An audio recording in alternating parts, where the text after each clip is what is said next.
Bonsoir Erwan Benezet. Bonsoir. Vous êtes journaliste spécialiste des questions d'énergie pour Le Parisien.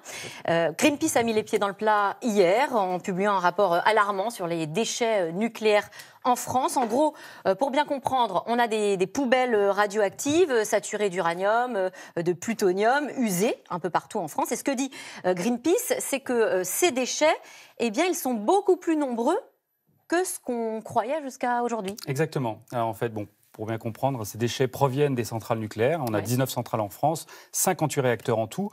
Ces déchets utilisent du combustible, notamment, en grande partie de l'uranium. Une fois que ce combustible est usé, on le sort des centrales et puis on l'entrepose. Alors, ça prend beaucoup de place, c'est compliqué, ça coûte cher. Et donc, l'un des tours de passe-passe que l'industrie nucléaire a trouvé, c'est de prélever une partie de ces déchets et de dire non, finalement, ce n'est pas des déchets, ce sont ce qu'ils appellent des matières valorisables.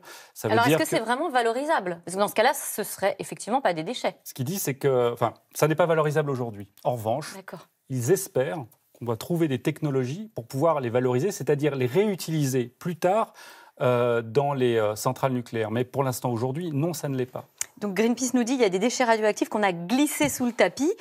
Dans les faits, ça veut vraiment dire qu'on les accumule et qu'on ne sait pas ce qu'on va en faire. Oui, je vais me permettre un parallèle. Vous, quand vous êtes chez vous, vous jetez à la poubelle vos déchets ménagers et puis ces poubelles partent à la déchetterie. C'est comme si un jour on vous avait dit non, finalement, gardez vos déchets, vous les accumulez dans la cave et puis dans quelques années, vous allez voir, on va trouver une technologie, vous pourrez les mettre dans votre voiture, par exemple, et puis l'utiliser comme carburant. Et puis, quelques années plus tard, on vous dit en fait, non, finalement, ça coûte cher, on n'a pas compris.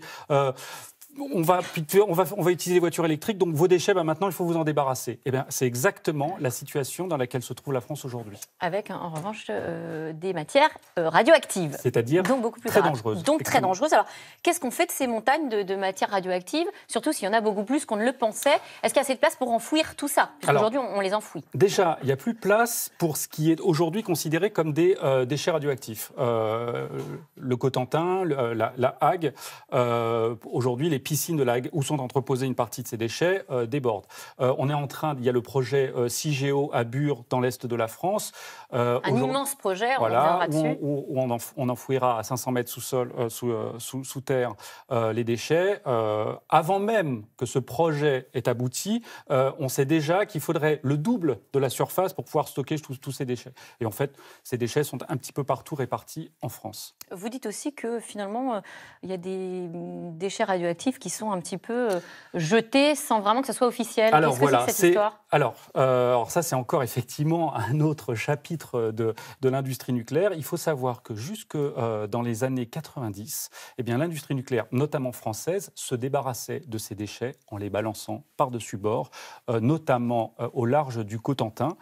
Pourquoi ? Parce que vous avez des courants très très forts, on appelle ça la chasse d'eau de l'Europe, et puis on balançait ça, et on s'en débarrassait comme ça. En 1993, vous avez une convention internationale qui interdit de jeter ces déchets par-dessus bord. Attention, interdit de jeter les déchets par-dessus bord. Qu'est-ce qu'on fait ? On va les jeter autrement.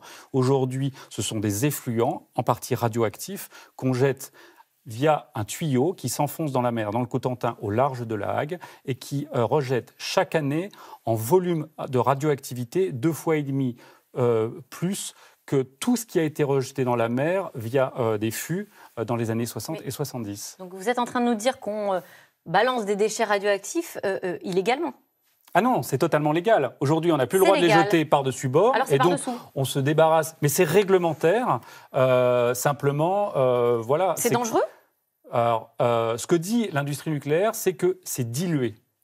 Mais il y avait un porte-parole de Greenpeace qui avait fait ce parallèle que je trouvais très intéressant. Quand vous êtes arrêté dans la rue avec votre automobile et qu'on fait un relevé anti-pollution, on le fait où ? On le fait à la sortie de votre pot d'échappement.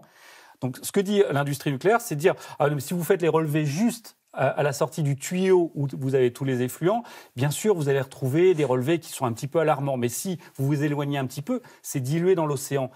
Aucun gendarme ne s'éloigne à 30 mètres de votre voiture pour faire le relevé dans l'atmosphère. Voilà. Quelle est la durée de vie d'un déchet radioactif ? Oui, ça peut être. Alors, vous avez différents types de déchets radioactifs avec différents types d'intensité et différentes durées de vie. Donc, ça peut être de quelques années à plusieurs millions d'années. plusieurs millions d'années. Oui. Donc là, la question se pose de manière très cruciale, puisque si on découvre qu'il y a jusqu'à 5 fois plus, je crois, de déchets radioactifs que ce qu'on imaginait aujourd'hui, il va falloir, j'imagine, sortir de l'argent et ça va avoir un coût. C'est tout le problème de ce tour de passe-passe. Si à un moment, ces matières valorisables, puisqu'il faut préciser qu'on faisait beaucoup de recherches jusqu'à maintenant sur une nouvelle génération de réacteurs qui seraient capables d'utiliser ces matières valorisables comme combustible. Ces recherches ont été en grande partie arrêtées. C'est notamment le réacteur Astrid, le projet Astrid. Si ces recherches sont arrêtées, ça veut dire que ces matières valorisables, elles ne seront plus valorisables, elles deviennent normalement des déchets.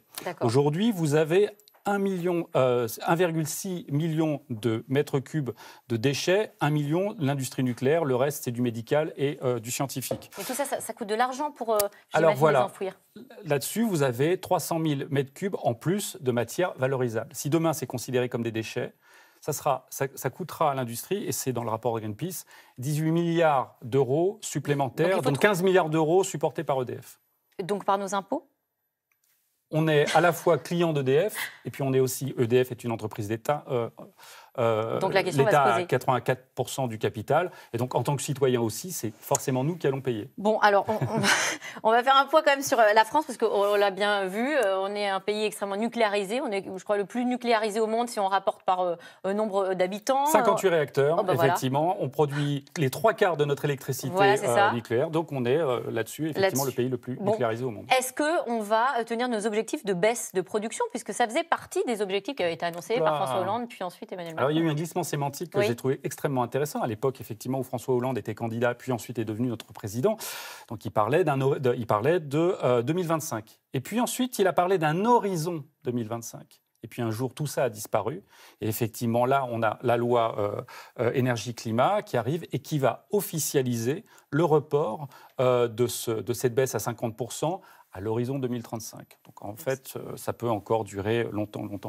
Aujourd'hui, quelles sont les alternatives au nucléaire, puisqu'on sait quand même que c'est ce qui se rapproche le plus d'une zéro émission de CO2 ? Alors, c'est vrai que l'industrie nucléaire n'émet pas de carbone quand elle produit de l'électricité. Elle émet d'autres déchets, on vient de le voir.